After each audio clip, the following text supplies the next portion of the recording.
आपको बताएं कि कौमी असम्बली का इजलास इस वक्त जारी है और कौमी असम्बली ने इलेक्शन एक्ट तरमीमी बिल की मंजूरी दे दी है और इसके साथ साथ नैब में तरमीम का बिल भी कौमी असम्बली में पेश कर दिया गया है। अहम खबर से आपको आगाह कर रहे हैं कि कौमी असम्बली ने इलेक्शन एक्ट तरमीमी बिल की मंजूरी दे दी है। इस पर बात करने के लिए सीनियर तज्जियाकार आरिफ हमीद भट्टी साहब हमारे साथ मौजूद होंगे। भट्टी साहब, बहुत शुक्रिया आपके कीमती वक्त का।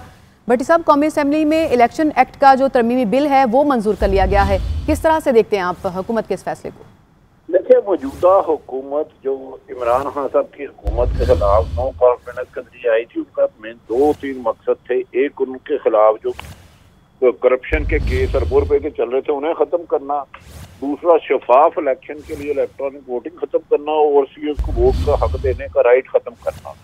और उस साजिश में वो कामयाब हो चुके हैं। इसीलिए लगता है कि इमरान साहब को जो कल उन्होंने कह दिया 6 तारीख को, असल उनका मकसद मौजूदा हुक्मरान का था कि शफाफ इलेक्शन हुए तो जाली वो रिवॉर्ड नहीं डलेंगे। तो आज उन्होंने बड़े तरीके से इमरान खान साहब से कल एंगेज करके 6 दिन बाद किया, तो आज उन्होंने ओवरसीज पाकिस्तानी इलेक्ट्रॉनिक वोटिंग और दीगर अपनी इलेक्शन मुराद करा लिया और अब मनपसंद तरीके से फिर अगले इलेक्शन धांधली होंगे। इसी मकसद के लिए वो आए थे। उनके अपने मुकदमात भी खत्म हो रहे हैं और इलेक्शन इस्लाहत की जो इमरान खान साहब ने कोशिश की थी उसको भी उन्होंने आज सिफर कर दिया। तो इसका मतलब है मौजूदा हुक्मरान अपनी साजिश और चाल में कामयाब रही है और इमरान खान साहब शायद कोई समझ नहीं सके। इसलिए उन्हें चाहिए था कि कौमी असम्बली में अरकान असम्बली का रजाइन ना देते, आज होते थे वो एग्जिस्ट करते। इसीलिए उन्हें वन साइड मिली या तो उन्होंने मनपसंद फैसले करा लिया हुकूमत। भट्टी साहब, नैब में जो तरमीम का बिल है वो भी कौमी असम्बली में पेश कर दिया गया है और उसमें ये शिकें शामिल की गई हैं कि जो करप्शन के सबूत जब तक सरकारी मुलाजमिन के खिलाफ नहीं मिल जाते तो नैब कोई कार्रवाई नहीं करेगा और इसके साथ साथ जैसे दीगर कवानीन में जमानत का हक है वो भी उन्हें हासिल होगा। तो इसको किस तरह से देखते हैं आप? देखिए, हुकूमत, मैंने अभी कहा था ना, इनके 60% काबीना के अरबों रुपए खरबों रुपए के करप्शन के केस नैब में और दीगर अदारों में करने हैं। इनका हुकूमत में आने का मकसद महंगाई को कम करना नहीं था। इमरान खान की हुकूमत जाते ही इन्होंने अपने मुकदमात खत्म करवाने थे, वो करवाने शुरू कर दिए हैं। दूसरा, इलेक्शन इस्लाहत को रोकना था, वो भी रोकने में आज आप कह रही हैं कि कामयाब हो गए, कौमी असम्बली से बिल पास हो गया। तो वो जो अरबों रुपया मुल्क का खाया था, अब ये उसका कोई एहतसाब नहीं लेगा। और नए इलेक्शन होते हैं तो हो, क्योंकि हुकूमत का असल मकसद तो मौजूदा शरीफ फैमिली या जरदारी फैमिली पे लूटे हुए मालों का था ना कि वो गिरफ्तार हो सकते हैं। अब वो बिल की मंजूरी के बाद यकीनन दोबारा लूटमार शुरू करेंगे और बैरून मुल्क पैसे ले जाएंगे। और इमरान खान साहब की जो भट्टी साहब, जैसे कि आपने भी ये बताया कि इनके 2 ही बड़े मकसद थे कि जो इलेक्शन एक्ट है उसमें तरमीम कर ली जाए और जो नैब तरमीमी बिल है उसको मंजूर करा लिया जाए, तो आज बड़ी पेशरफ्त हो गई इस सिलसिले में। तो आप क्या समझते हैं कि इसके बाद जो इमरान खान का मुतालबा है अर्ली इलेक्शंस का, उस हवाले से भी गवर्नमेंट सोच सकती है, क्योंकि बड़े मकासद तो अचीव कर लिए उसने अपने? देखिए, उसमें ना दरअसल कोई तीसरा आदमी गारंटर है, गवर्नमेंट नहीं है। मौजूदा इन जो अपोजिशन इस वक्त शरीफ फैमिली और जरदारी फैमिली है, इनका आने का मकसद था अपने मुकदमात को खात्मा, इलेक्शन इस्लाहत को खत्म करना, जिसमें वो दोनों कामयाब हो गए। अगर ताकतवर गारंटर रहे तो इलेक्शन हो जाएंगे, वरना हो सकता है अगर उनका मौजूदा हुक्मरानों को अपना इसको खत्म करवाने हुए या आईनी तरमीम करवानी हुई तो वो इलेक्शन हो सकता है इमरान खान के मुतालबे तो फिर ना करें। बहरहाल वो अपने मकासद में कामयाब हो गए। जिस मकसद के लिए आए थे वो गैर मुल्की एजेंडा था कि पाकिस्तान में करप्शन जारी रहे, केस खत्म ना हो। तो उन्हें मुबारक हो कि उन्होंने करप्शन के फरोग के बिल को मंजूर करवा लिया। भट्टी साहब, ये भी बताइएगा कि इमरान खान तो नहीं मानेंगे, पहले भी वो रेजिस्ट करें सारी सूरत हाल पे, तो कैसे रिएक्ट कर सकते हैं वो? देखिए, अब वो कर नहीं सकते। आईनी तौर पर उनके पास कोई नहीं रहा। जिस असम्बली ने इसको मंजूर किया था उसी ने मंसूख कर दिया। अब तो यहाँ उनकी हुकूमत आए तो वो फिर इस बिल में तरामीम कर सकते हैं। असम्बली में कानून साजी करना असम्बली का राइट है। तो हाँ, सब ना रिजाइन देते। इस हुकूमत का असल मकसद था अरबों रुपए के फ्रॉड के केसों से बचना, नैब से रिलीफ लेना, वो आज उन्होंने कर दिया। इलेक्शन इस्लाहत को भी, ईवीएम को भी जीरो कर दिया। इनका ख्याल था कि ओवरसीज पाकिस्तान के 90% वोट इमरान खान को पड़ेंगे, वो भी असम्बली से करा दिया। तो मेरा ख्याल है हुकूमत ने बड़ी चालाकी और समझदारी से इमरान खान को ट्रैप करके अपने मकासद हासिल कर ली हैं। अब इमरान खान की हुकूमत आएगी तो फिर इसमें कोई रद्दोबदल कर सकेंगे ना, अदरवाइज आईनी तौर पर तो वो असम्बली का हक है जो उन्होंने किया आज। अच्छा भट्टी साहब, ये भी बताएगा कि इस एक्ट के मंजूर होते ही जो मुकदमात हैं पीपल्स पार्टी की लीडरशिप के ऊपर और नून लीग की लीडरशिप के ऊपर, क्या उसमें होगा आगे, वो खत्म हो जाएंगे? देखिए, उसको खासी हद तक कमजोर होंगे। पीपल्स पार्टी और नून लीग की लीडरशिप में जो मुकदमा था, ऑलरेडी जब से ये 45 दिन से हुकूमत आई है, उनकी फाइलें नैब और FI के अफसरान उनके घर बैठे हुए हैं। उनके आईनी माहिरीन इस केसों में मुबैना तौर पर खबरें आ रही है कि रद्दोबदल। जी भट्टी साहब, आप हमारे साथ ही रहिएगा। कमर दिलशाद साहब ने भी हमें ज्वाइन किया है, उनको भी शामिल गुफ्तगू करेंगे।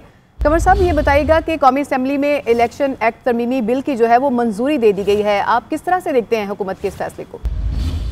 देखा जी, अब इलेक्शन जो है उनका तकरीबन 11 महीने या 12 महीने बाद, जैसे अगर आप 2023 में इंतखाबात करवाते हैं, अगर दरमियान में कोई मुआहदा हो जाता है 3 महीने में या 4 महीने में इंतखाबात करवाने की कोई अमल दरमद होने के इम्कान मौजूद हों, उन हालात में ये आपको इलेक्ट्रॉनिक वोटिंग मशीन या ओवरसीज पाकिस्तानी को इंटरनेट बैलेटिंग के जरिए नामुमकिन नजर आ रहा है। क्योंकि वक्त गुजर चुका है, तकरीबन साबका हुकूमत ने भी 2-3 साल ज़ाया कर दिए हैं। जब साबका हुकूमत इख्तियार में आई थी, उसी वक्त उस पर कानून साजी कर लेती और इलेक्शन कमीशन पाकिस्तान को ऑन बोर्ड रखती, तो ये इलेक्ट्रॉनिक वोटिंग मशीन और ओवरसीज पाकिस्तानियों के लिए इंटरनेट बैलेटिंग का वोट का सिस्टम बहाल हो जाता और अमल दरमद भी हो जाता। बड़ा अच्छा सिस्टम है, दुनिया में भी कामयाबी चाह रहा है।